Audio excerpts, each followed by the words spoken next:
Hey, what's up, everybody? Podcast time. Yo. Riding solo today. That means, B-Bub, you're going to have to pay attention. I'm always paying attention most of the time. Always, most of the time. You got to pay attention and help to keep the audience engaged because sometimes it could be a slow show whenever you're riding so low. Freestyle. I didn't mean for all that to rhyme, but I definitely do have a little bit of a rhyming body and rhyming spirit in my body. You can definitely freestyle for sure. Yeah. Hey, what's up? So today, last week I had a lot of thoughts of vision and things of vision. Last week we talked about vision and the future of our church, things of that nature, and had a lot of people reach out about vision and excited about the future. And some, they're like, oh my goodness, I can't believe, that's what you're saying. And so it's very interesting. Mm-hmm. Vision is very interesting conversation. Agree. So let's talk. Let's talk about my Bears are crushing it. My Bears Super Bowl pick. They're 0-2. And my Broncos are crushing it. They're 0-2. So my Super Bowl pick's not looking too well. Not at all. Well, it's what you get for not paying attention to the NFL offseason. That is correct. What are you doing? Pulling up the comments, looking at what people said over the Mission and the Vision podcast. Okay. You ready? You ready for your first question? Question about? Leadership. That's what we're going to talk about today because you're on a leadership high with all the books you're reading and the classes you're teaching. I am on a leadership high right now. Doing leadership development inside of the church, and I love leadership. I love leadership development. I love developing leaders. So, yes, absolutely. So, you're asking me questions on leadership? Yeah. Okay. For sure. Focus. Come on. You can do this. I'm here. Yeah, but you're trying to do three things. I'm not. I'm focus on what we're doing. Focus on the podcast. Our questions I wrote. Can you name a person who has had a tremendous impact on you as a leader? Maybe someone who has been a mentor figure to you, and then why and how did this person affect your life? My dad, obviously, tops on the list. My dad was the greatest man I ever knew, taught me everything I ever knew about everything. So authentic. I never saw him change. He was always the same person. He was always who he was and never had to try to be somebody else. I never watched him. Ed Piotrowski posted something today that said I was raised to treat the janitor and the CEO the same way. And I was as well. Like for me, my dad would, walk in and hug the janitor and then walk in and hug the CEO. It didn't matter to him whether you were super rich or maybe a homeless person on the street. He treated you all the same way. And I hope and pray that's the way I lead as well and the way I do things as well. But yeah, my dad was absolutely incredible and taught me more about leadership. Now, as I'm looking back, I didn't fully understand. He was teaching me about leadership, but taught me more about leadership than I even understood in the moment. Yeah, sorry. I had my mic muted to make sure that y'all didn't hear me rumbling around in the background. And then what are the most important decisions you make as a leader, as the pastor of the church, not just as a most leader? Important decisions I make? Yeah. I think important decisions are keeping the overall health of the ministry, those decisions moving forward, instead of letting small fires determine the future. And what I mean by that is one small little complaint. If you're not careful, it's a big ship. If you're not careful, you turn the ship that much, and it doesn't seem like that big of a deal, except for whenever you were heading there, now you're heading there. And when you get miles down the road, you're miles away from where you want it to be just because that one little shift. And so I think for me, my top decisions each day are, hey, we don't let this little fire affect the overall vision of where we're going. We stay focused and we move forward. Agree completely. Question 3, where do the great ideas come from in your organization? Great ideas come from collaboration. Yeah. Great ideas come from collaboration. It comes from open conversation, and I would encourage every pastor, youth leader, whatever department or ministry you oversee or that you're a part of, I would encourage you to collaborate with your people. Like, have open conversation about things inside of your ministry, because there are great ideas out there that people want to give to you but don't know how to, or don't know what way to put them into your ear. And I think that there's a lot of really great ideas stirring around in people if you'll just allow them to collaborate. Give them an ear. Agree completely. I think collaboration is a huge key if you're going to grow more than the mom and pop ideal situation of a 1 and 2 man show at maximum. If you're gonna grow, you need to have the input of and your people team. who want to help, want to have input in what you're doing. And if it's just your idea is the best idea and the only idea, then you'll find those people that have really great ideas not wanting to be around you. Let other people have great ideas. For sure. Okay. Yeah. This next question is about vision casting. Okay. Do you set aside specific times to cast vision? Yeah, I mean, I definitely, like, even last week, anniversary service is definitely probably a vision thing for me. I definitely say most of the time, sacred season or things of that nature, definitely probably some vision things for us, because vision is something super challenging to portray very quickly and easily, and it's something that is definitely, you got to have time and energy and effort and constantly, I think it's Andy Stanley that says vision leaks, and so you got to constantly pour vision into people or it will leak out of them. So yeah, I definitely think inside of staff meeting we talk about it all the time, vision, but definitely anniversary service, sacred season, times of that where we're talking vision and the future of our church and what that means. And then most of the time in team rally, I will throw a nugget of vision in there for team rally as well, or volunteer rally as we call it. Yeah. Agree completely. Agree completely. That's my favorite line of yours. Yes. Of mine to say to you.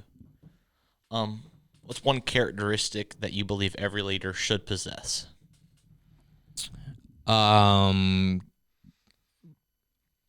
Characteristic. I was going to say character, but I don't know if that's a characteristic. Is that a characteristic? Having good character. Yeah. But I feel like that's like good character's a bunch of characteristics shoved Yeah, in. I was going to say the same thing. It feels like that doesn't fit there, but I would say morals, values, good character is the top responsibility of every good leader. If you're so honesty is probably one. Authenticity, transparency, I think are great characteristics of leaders, authenticity and honesty. And then I think you got to be a servant. That's a big one. Yeah, servant. It's a huge part, especially in Christian leadership. Servanthood is, in all leadership, but especially Christian leadership, servanthood is so incredibly valuable and important characteristic. I'd probably say honesty and account and transparency or authenticity is probably my two that I would say would make you, because if you're a liar, people aren't going to want to follow you. Right. People want to follow somebody who's honest and true. And yeah, so that would be mine. I think I may come back to this and change my answer, but as of right now, that's my answer. Yeah. I personally love it. I don't. To be honest. To be honest? I said, so be honest. Oh. You personally, be honest. You love that? I do. I don't like liars. I don't like people who just tell me straight up. Tell me the truth. Don't butter this. Yeah, thing. you do like buttered biscuits though. Huh? You do like softening the blow. Oh, personally? Yeah, you like when people butter you up first. It depends. Because you struggle with constructive criticism True. at times. You ever heard of the criticism sandwich? It's kind of that's what I like. The criticism Oreo. Hey, I like what you're doing, but Good. and then, Criticism, good. yeah, makes me not feel as bad. Makes sense. In today's world, today's church world, what's the biggest challenge facing leaders?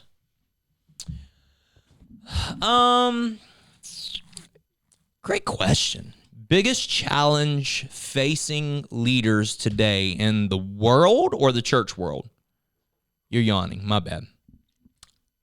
Let's answer both. Let's do the church world first. What's All the right. biggest challenge facing leaders Biggest today in the challenge church facing leaders in the church world is criticism and their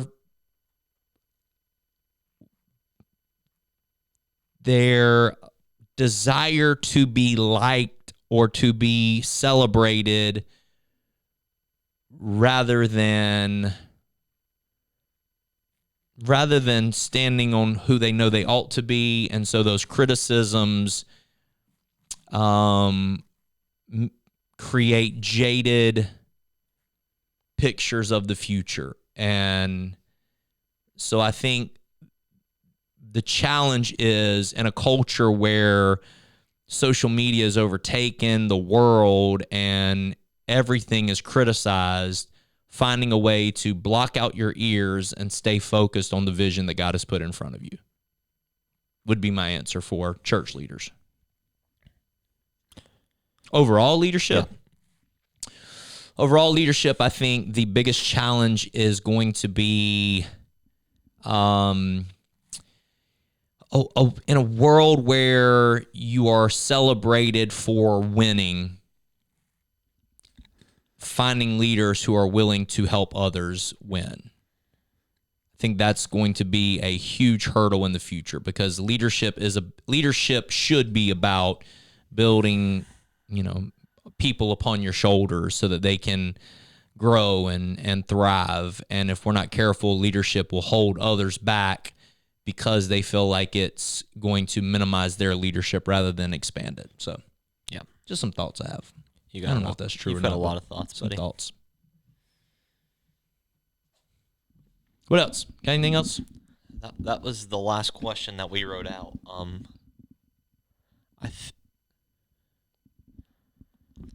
I mean, we can always come up with more. I mean, you're already 20 minutes in and you don't even realize it sometimes.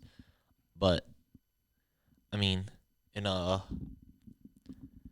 leadership stance facing the church world today, you've made a lot of decisions. I have. Yeah. Is there any that you ever just think back on and say, you wonder what would have happened if I did it differently? Yes. Any that you can share on the podcast?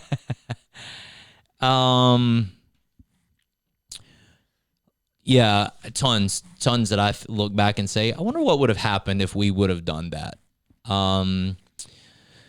There were moments where we were looking for a facility early on, and we almost moved on a few facilities, and it didn't happen. It didn't work. There's moments where very passionately tried to, honestly, I tried to hire some people that I wonder what would have happened if they would have been hired, or some people who left the church that I wonder what would have happened if they didn't leave the church. And things like COVID. I wonder where our church would be had COVID not hit. The online campus wouldn't have been nearly where it's at today. Well, maybe not. I don't know. I don't know. I don't know what would have happened in that season. But it's definitely been, impactful for our church, and definitely a season where you can point to and say, God did some stuff inside of this season.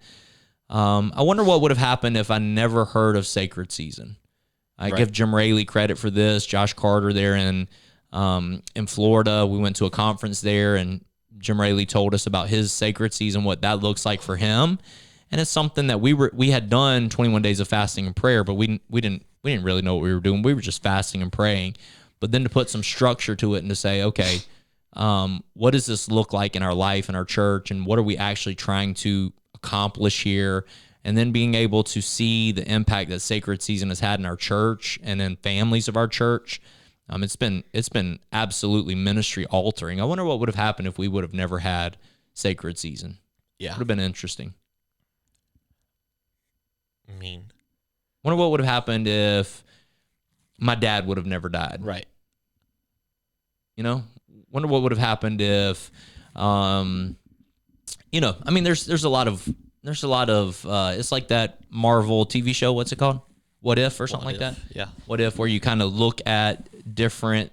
What's one of them? So that they kind of know the concept of that Marvel show. It's like a cartoon or something. It was animated. One of them was, what if Peggy Carter got the super soldier serum instead of Steve Rogers? Yeah.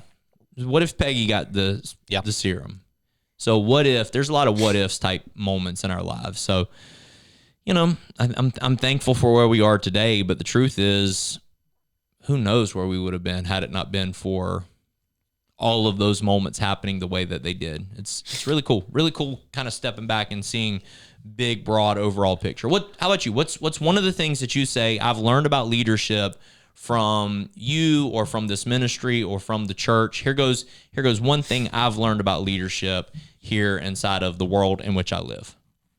Because you're going through MIP, you're on staff here, you work at Chick-fil-A, which is like the highest level of leadership inside of the the civil world that we call life out there. Chick-fil-A gets highest regard. So you've seen some high level leaders. Give us some leadership principles, something that stands out to you. I think if you want anybody to ever follow you, you have to be willing to do the stuff yourself. Amen. It's the only reason that I think my team on Sunday morning gives me the effort that they give me. Yep. It's because I've done everything myself before. I'm willing to do it all myself, but I need them, and I'm very adamant that I can't do this without y'all. Yeah. Not by yourself, meaning I've done it all. Like I can run all the cameras, I can do everything, but like I have run a camera. I have pulled the wire. I have woken up at this time. I have done this. It's kind of like my dad used to tell me, you want to hold, Doug? If you're a leader and you want to hold, Doug, grab a shovel and start digging. Instead of, hey, go dig that hole. So same concept. So I agree completely. I would never ask anybody on my team to do something that I haven't done before. Yep. Or at least set up to be done. Agree. That's always a big one to me. Anytime I get frustrated at people, the reason it's because is you think you're like Chick-fil-A wise. People think they're too good. Yeah. No, they don't. No, they don't. They don't think that. You perceive them thinking that. So